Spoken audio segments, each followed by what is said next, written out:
Well,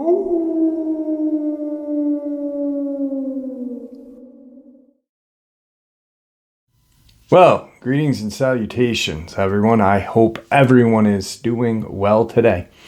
Today I have an upload jam-packed full of subscribers submitted encounters. Before we get into those, a couple links. As you know, I rely on Patreon, PayPal, and the merch to help the channel to continue to grow and go. Links to Patreon and PayPal are in the description below. The merch is displayed directly under the video. Also, Dogman, Frightening Encounters, Volume 1 through 3, the audiobook versions. They were written and researched by Tom Lyons, narrated and produced by me, Jeff Nadolny.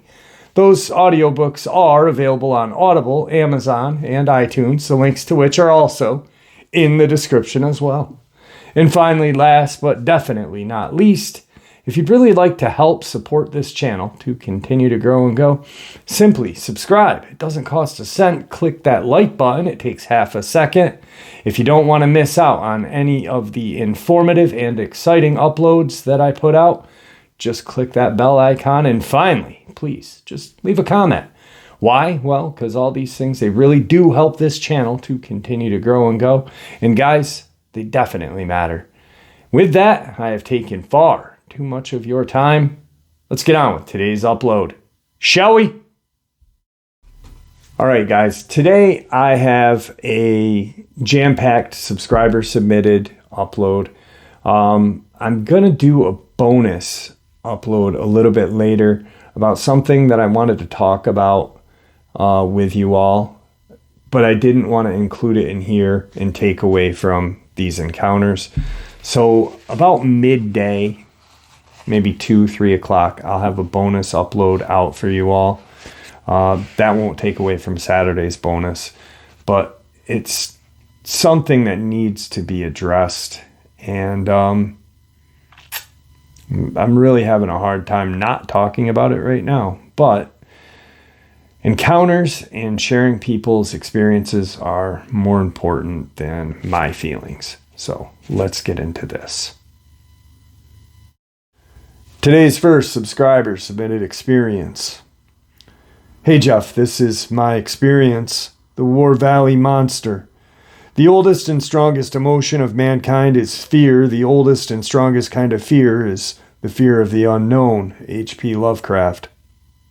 Hey everyone, my name is Adam. I live in Northeast Tennessee.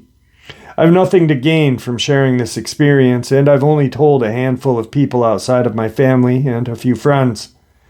It happened a while ago, and I've gone through many stages of denial and acceptance over the years. I like to think that I'm a rational person and have a pretty good head on my shoulders. I like to approach things with a healthy dose of skepticism. I've seen and experienced a lot of things over the course of my life that cannot be explained. But that's for another time. All I know is the experience I'm about to share was a formative experience that led me down a rabbit hole of curiosity about cryptids, the paranormal, and the unknown. My father was an avid hunter, outdoorsman, and wanted his son to experience and appreciate the raw beauty of nature, wildlife, and hunting. The timeline when this occurred had to be between 1993 or 4. I would have been either 11 or 12. I had recently graduated from the Hunter Safety course, and when you complete that course, you are allowed to bag one doe as your first kill. I can't remember if it was actually the season, I just remember the stipulation. The area that we were in, and we had camped many times before, was about 30 to 40 minutes from me, called War Valley. My dad had an old camper, and usually it was just him and I camping at the time this happened. The area is very rocky, thick, and unforgiving terrain. The road leading to this place was just an old 2-lane country road. Then you had to turn onto a gravel road that became a 2-track on down, and eventually the road literally turned into a creek. Not far before the trail ends, there was a cattle gate, and that is how you enter the property. The entire property is surrounded by barbed wire fence for the most part. He always parked his camper beside the creek. Past where the camper would have been parked was mostly pastures, a small Christmas tree farm, and the rest was thick woods. If you went deep enough into said woods, you would find caves, sinkholes, and some animal bones in and around them. And I always got a weird feeling every time I went to that area of the woods, so I really didn't make too much of a habit out of it. My dad always liked to get there early and get an early start on hunting, so we were up several hours before daylight. I had been in the deer blind, that is, in the middle of a group of trees, in the middle of a clearing that is surrounded by dense forest on three sides. I'd been waiting quietly and patiently in this area for what seemed like hours and had not seen a sign of any deer, or any wildlife, hardly at that matter. Maybe some birds and an occasional squirrel. Me being the age I was, I couldn't sit in one place for too long, so I decided it was time to start walking back to camp. I remember this place had a lot of cedar trees. On my left, walking back to the camper, there was a thick grove of cedar. I remember before it happened, a silence fell over the valley. I started to feel uneasy, like I was being watched.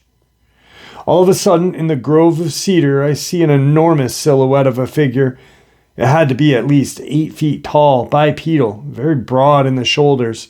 It had long, dark fur all over its body. I never got a good look at the creature's face because almost as fast as I saw this thing, it let out the most blood-curdling sound that would make the most hardened survivalist's blood turn cold.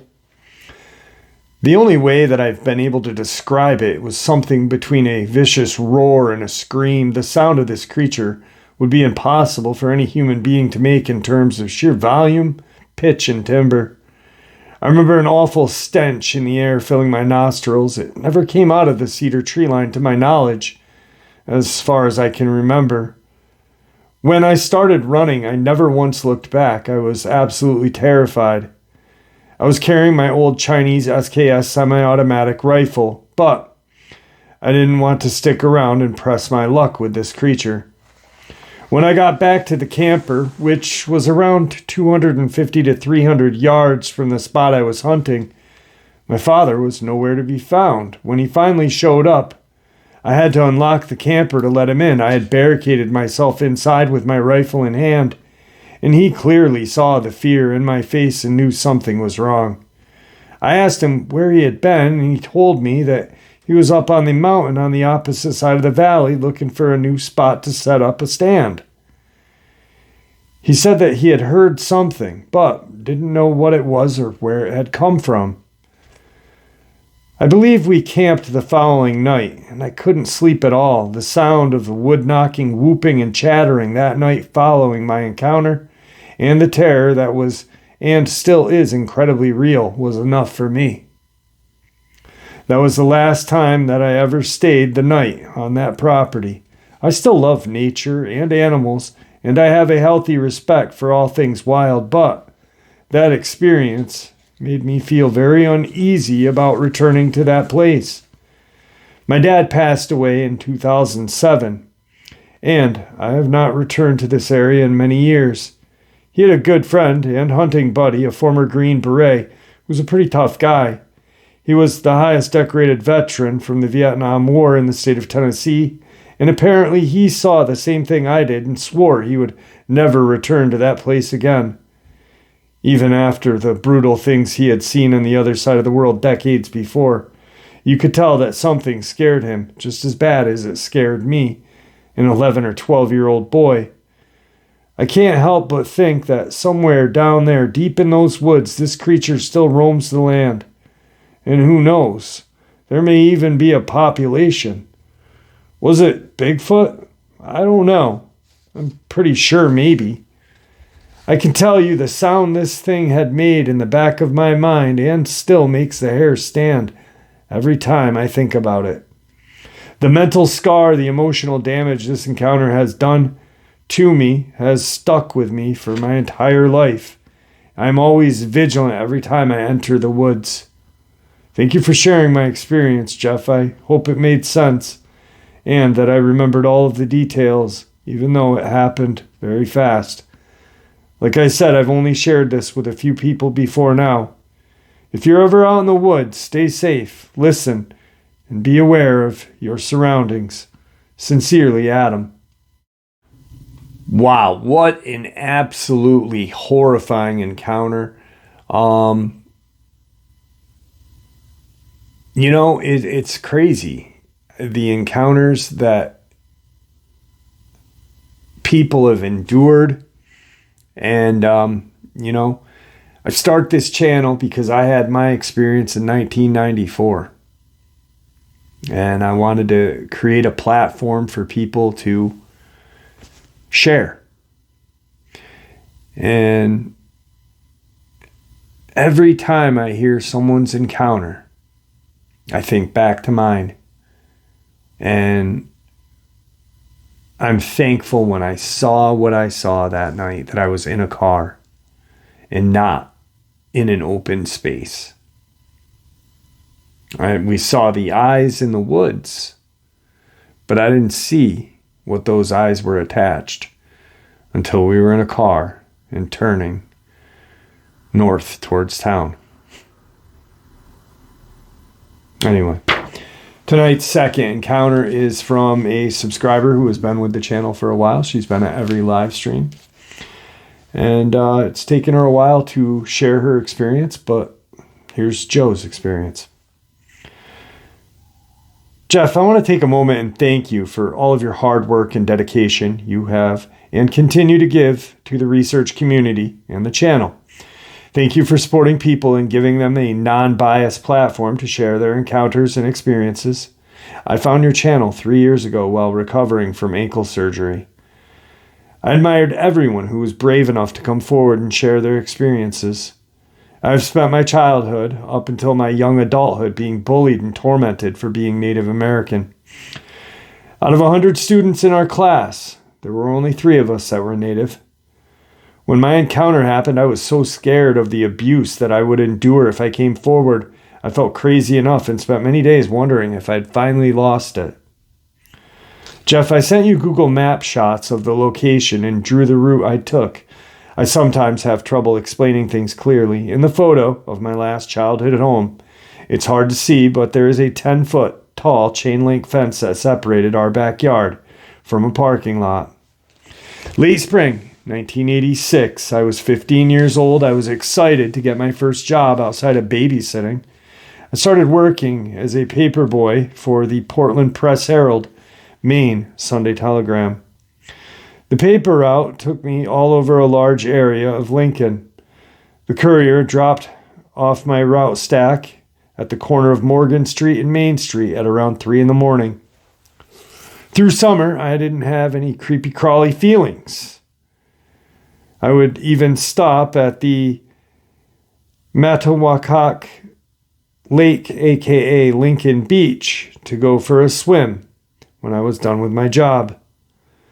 I would swim from the main beach to the end of my street. My street, Lakeview Street, was tarred right up to the water's edge. I always got out at Mr. Heath's lawn. I had no worries at that point. That started to change after school. We normally started back at around August 24th, give or take a few days. This felt like it was slowly creeping on. I started feeling like I was being watched. If I remember correctly, it was worse at Clay Funeral Home and a small walk space that connected to Mr. Clay's home. Down around Wilson Street, the trees were more dense, very dark between the homes. I would cut through the Bardeen side yard to hit the lower end of Lakeview Street. Around Mr. Heath's house, I would hear rustling noises and a low growl. I kept trying to convince myself that Mr. Heath got a new puppy, or possibly it was a coyote. The sounds I heard weren't every Sunday. Some new customers didn't leave payment on Sunday, no problem. I did Friday after school collections, knowing most people got paid on Friday. Now, in October, it got dark early. I was out collecting payment. I was at one customer's home. He hadn't paid in 6 weeks. I gave him the paperwork stating if payment isn't paid in full by the next Friday, his paper subscription would be terminated and the company would be seeking payment by lawful means. His home was located at the intersection of Main Street and School Street. I walked from the back side of the house to the main sidewalk. I was heading home. I heard movement from the house adjacent to Mr. No Pay. It was scratching like nails being dragged down a tree. I snapped around. I saw a huge, dark-furred wolf-looking creature. Its eyeshine looked golden amber. I'm 5'4". This majestic creature was on all fours and nearly as tall as me. The creature stared at me, dropping its head, pulling back its shoulders, showing me its teeth, and did a low growl. I freaked out. There was no fight or flight at that moment. Only I'm going to meet the spirit in the sky. I'm no meek two-spirit. I'm a hunter. I worked at a family-owned slaughterhouse. My biological dad, stepdad, and mom were all in law enforcement. My oddball uncle was in the Hells Angels. I love you, Uncle Blackie. Keep revving your Harley in heaven. Call forth the thunder. I was taught to stand my ground when it comes to my life. To understand me, I had no problems taking down a physical bully. It was the mental abuse that caused me to crumble. Anyway, all of the stands on your ground were gone. The only retaliation I felt I had was to make it work for his food. I took off like a bat out of hell. I took that path with the most obstacles for a large animal. I ducked and wove between homes, trees, and such. I knew I would be most vulnerable between the end of the road that opened up into the junior high parking lot and the fence. I can't truly express the fear I had at the time. It has no meaning.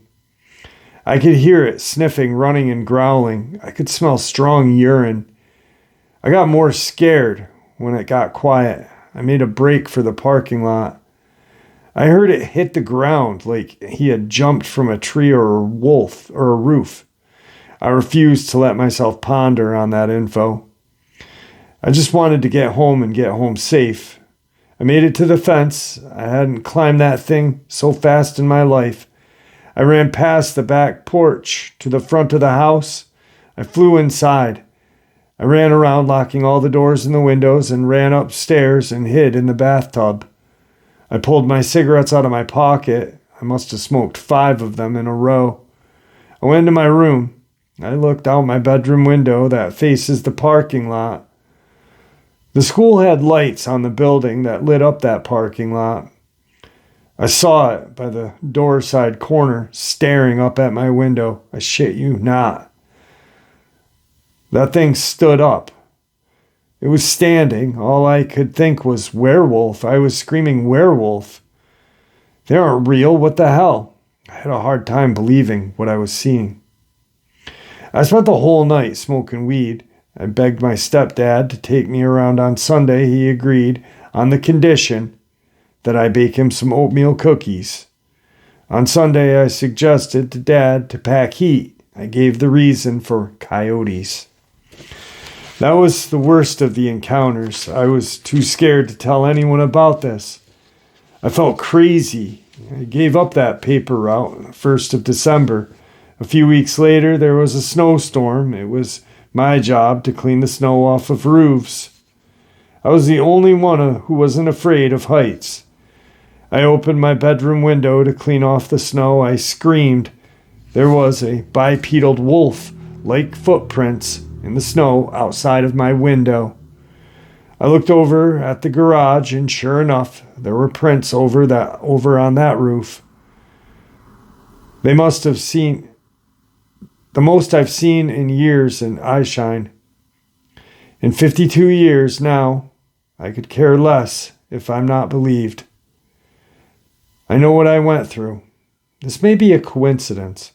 My older sister, same dad, different mom, and I have wolf as spirit guides. Our grandmother was a medicine healer. Grandma always told Mom about a warrior soul I carried in my body. In the past few years, I've learned that what I saw was not a werewolf, but a dogman. This animal could have easily taken me down when he stood up at the corner of the school. His stance showed raw power. It resembled the werewolves from the movie Dog Soldiers, but this legs were hawked just like a wolf's. I spent years feeling like it was toying with me during that chase. I've been pondering the idea of my family's lineage and my spirit guide being the reason why I wasn't turned into crispy chicken on the run. Wow. Thanks for sharing that. I really appreciate you. They said they never shared this before. 2 amazing encounters to start the night off with. I got some more for you. Tonight's 3rd subscriber submitted experience. I got a kick out of this one, and I think you guys will. Just a tow operator who prays that I don't have an encounter. Morning, Jeff. I live in the great state of Georgia. Growing up as a kid, I always felt there were things in this world that can't be explained, cryptids. All of these things I experienced in dreams, living in a home from 5 years old until I reached 18 with paranormal events. None that I experienced. My sister, mom, and dad did. While living in that home, I only experienced cryptid and dream, Dogman crawlers, alien grays. Once I left the state on my naval career, the dreams stopped. My family moved right after I left for the Navy. They never experienced anything like that again, and thank God. Listening to your channel is really a blessing, not just for me, but your other subscribers. I'm 50 years old now. I heard an incredible Dogman encounter from a truck driver who drives locally through Macon, Georgia. I sent him your email to reach out to you. I haven't heard from him again, and that was 6 months ago. I've been listening to your channel on and off for 18 months, and when that tow truck driver told me his experience, I was not revealing what I knew about cryptids. I do a lot of roadside stands for big tow companies in Georgia, so this particular day I'm responding to a customer who is waiting for a tow. As I drive to their location, I see a gentleman pacing back and forth in the parking lot on his cell phone, which is actually my customer. Once I got him loaded, we were on our way, and I could tell something was bothering him. My GPS was taking me on back roads, and he asked, "Hey, why are you taking back roads?" I explained to him that I like to avoid traffic and meet my goals. He then began to let me know that he's a local truck driver for a parcel company, and then explained why he would rather sit in traffic now than take back roads. He then explained his encounter. "You're going to think I'm crazy, bro, but 3 weeks ago I was driving at night near Macon, Georgia on a back road just as we are doing. I noticed how quiet the night was. All of a sudden, checking my mirrors, I see something on the right side of my truck. Something is running and keeping up with the truck for about a quarter of a mile. I thought it was a deer, but as I slowed down, hoping not to hit it, but the closer it got, the more I'm seeing something very scary and intimidating, now standing on its hind legs, looking like some sort of dog creature. I was so scared I just kept driving and didn't stop until I was at my drop station to unload. Now Jeff is listening to him and already listening to your channel. I'm convinced Dogman exists in this state. I so enjoy listening to your channel between roadside calls. Well, may the Great Spirit continue to bless you and your family. Thanks for all your hard work. If I ever experience an encounter, I'll be sure to reach out to you." So I just thought that was so cool that, he listens to the channel. He's never had an encounter, but he knows that these things exist. And that, crazy enough, he does a tow for another truck driver, and the truck driver tells him his experience. That is horrifying, because where Dr. Nancy Shaw was lost her life was in that great state of Georgia at night. And her car was found on one side of the road with her driver's side door open, and she was on the other in a ditch. These things are very cunning, very powerful, and very dangerous. Cool encounter. Cool email. I love emails like that. It just made me smile. Anyway, let's get into the next subscriber submitted experience. So during the live stream, I started to realize just how many people I have that don't live in the States. A lot of folks from the UK, Australia, Canada, the Caribbean. I had a woman from the Caribbean. But then a young man who I'm not even going to attempt to pronounce his first name, but I didn't want to because I didn't want to mispronounce it. But his last name is Vang.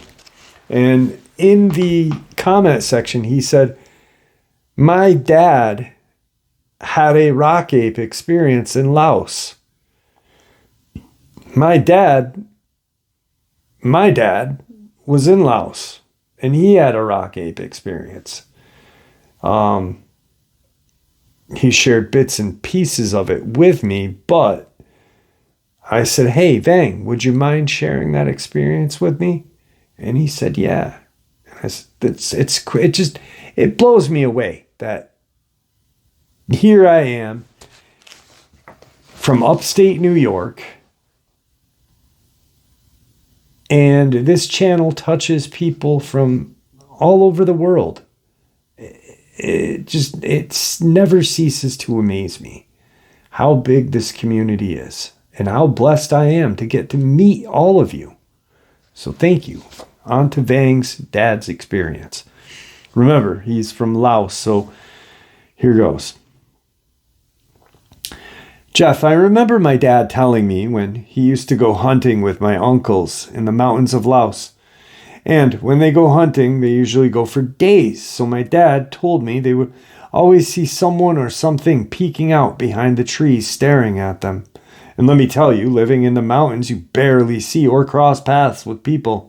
Because there is no trail, you just walk right into the jungles of the mountains. But back to the story.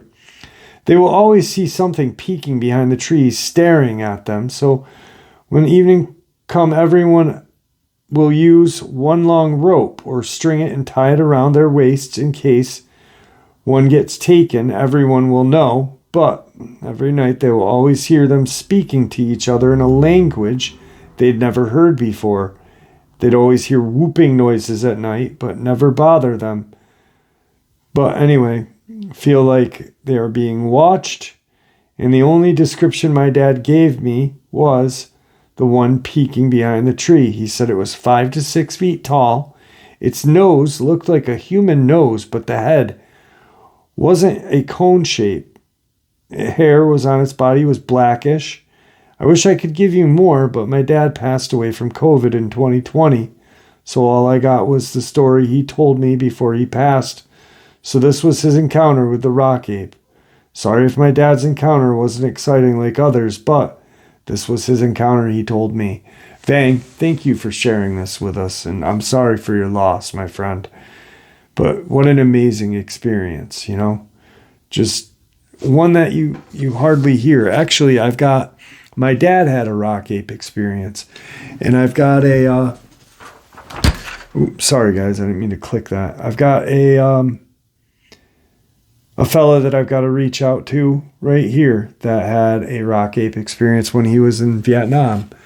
So, Vang, thank you. I'm sorry for your dad passing away. I'm sorry for your loss, I mean. And, wow, just really cool that he shared that with us. I feel blessed.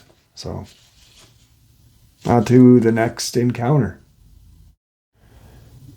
Jeff, it took me a long time before I wanted to share my experience. This experience was from 1992. It took place just across the New York/Pennsylvania border in the central region, west of Pennsylvania Grand Canyon and south of the Finger Lakes, New York. I was a latchkey rural kid on a dirt road that was left alone at night whenever Dad's swing shift was 3 to 11. And it lined up with Mom's 2 to 10 on Wednesday nights. Man, I remember those nights. I had the same kind of latchkey kid. I was working out in the basement, which had full-size windows because it was a raised ranch. I feel like I was being watched, but due to the reflection, I couldn't see out. I went upstairs as calm as I could and turned the lights out as I went. I saw a fast motion leaving the window area. I assumed that it was, at best, a bobcat, at worst, a panther.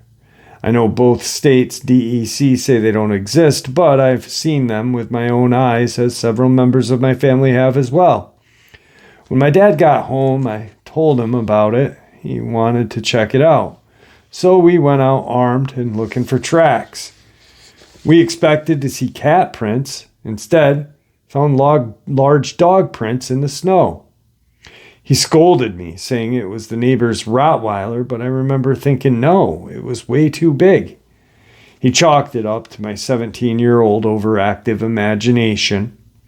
The following weekend, my mom and I were home while Dad was on 11 to 7. We had a German Shepherd puppy, and I would take him out to do his business one last time before bed, and I heard rustling noise coming from the lower shed. So I grabbed my Bowie knife and walked down with the dog. When we rounded the corner of the shed facing the woods, I saw what I thought was a bear, and it stood up. Needless to say that the puppy beat me back to the door. I didn't get a good look at it, but the only thing I knew of was that big and black that could stand on its hind legs was a bear. Thankfully, it didn't chase me. I went a couple of months without seeing anything. It was winter recess, again alone during the day, and decided to take the dog for a walk. The neighbor's Roddy, who did roam free most of the time, joined us. We were walking up the dirt road, and I saw the largest dog-like creature I had ever seen lying in the road. It was huge, and I became instantly terrified. Both the full-grown Roddy and the shepherd puppy cowered when we saw it. The eyes staring at me is what I remembered the most.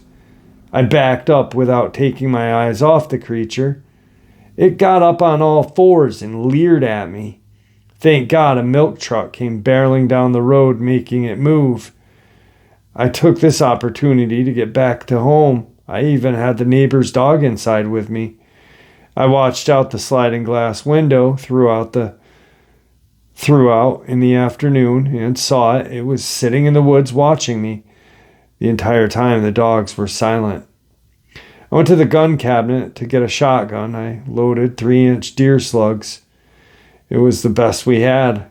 I returned to the kitchen. It was closer to the house. In my mind, I was saying, this is not right. I figured the hell with it. I'm going to shoot it. I opened the door and released everything I had. That thing could move. No way I was going to be able to hit it. It took off over a hill heading towards New York. I reloaded and kept watch, but it never returned that day. After hearing lots of viewers' experience, I am convinced that that was a Dogman. There were no coyotes in the area back then, and certainly no wolves. It was way too big to be a domesticated animal. From that moment on, I never went anywhere without protection. I purchased a 30-30 and kept it loaded with me whenever I was alone. Wow, what an amazing night, full of just amazing subscriber experiences. Let's end tonight with a subscriber experience out of the LBL. Jeff, I'm a fairly new subscriber, and I enjoy your channel. I've grown up and still live minutes from the northern LBL Grand Rivers and still live there to this day. My granddad grew up directly in the LBL, the 40s and 50s.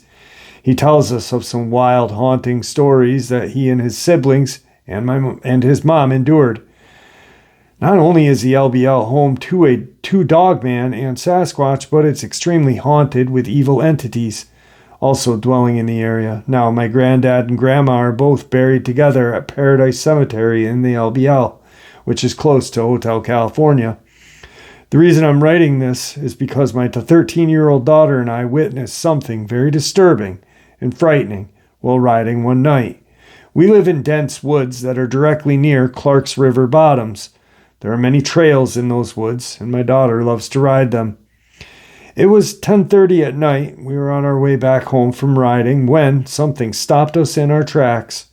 At this point, we are out of the trails and on the back road on our way home.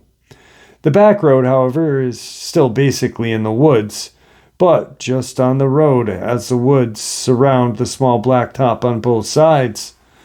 This was when we both suddenly heard this very strange sound that immediately got both of our attention. We looked at each other, hoping that it was the other that had made this eerie noise.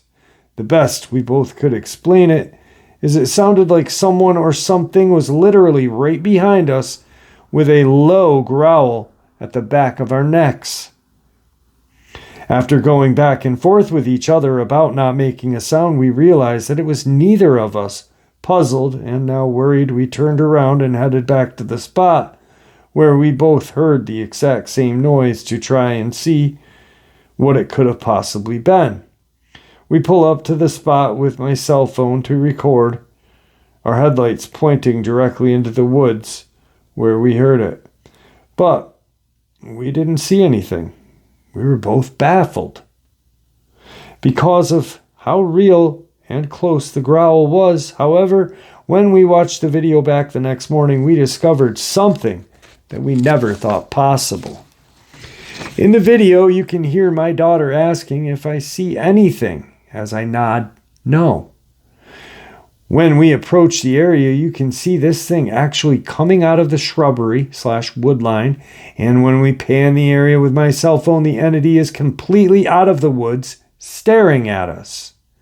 I know the Dogman and Sasquatch are cryptids, and there are many different stories of what they can do and what they look like. I'm not sure if this thing had some type of cloaking, and when my headlights stripped it of its camouflaging ability or what. I am also not sure if this thing can actually shapeshift. All I know is that we filmed it in its shadow form. It was completely a black mass with some light on it, or near its head. The body of this shadow creature is very well defined. I've actually shown the footage to several people who consider themselves very knowledgeable about these things. All of them agree that indeed something, with something saying Dogman or Bigfoot and others saying it's some type of reptilian or cryptid. Some have even said they see 3 or 4 of these things in the video trying to manifest. In my opinion, it was a Dogman that had some type of ability to change into a shadow form to protect its identity. I say this because there are several people that I know or live in this area that have claimed to have seen the Dogman and or something similar to what I captured. I'm going to try and attach the video along with different screenshots with different settings on the pictures, like exposure and temperature.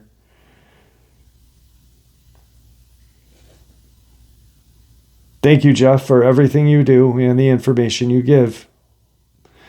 I'm going to have to email this guy back because the video that he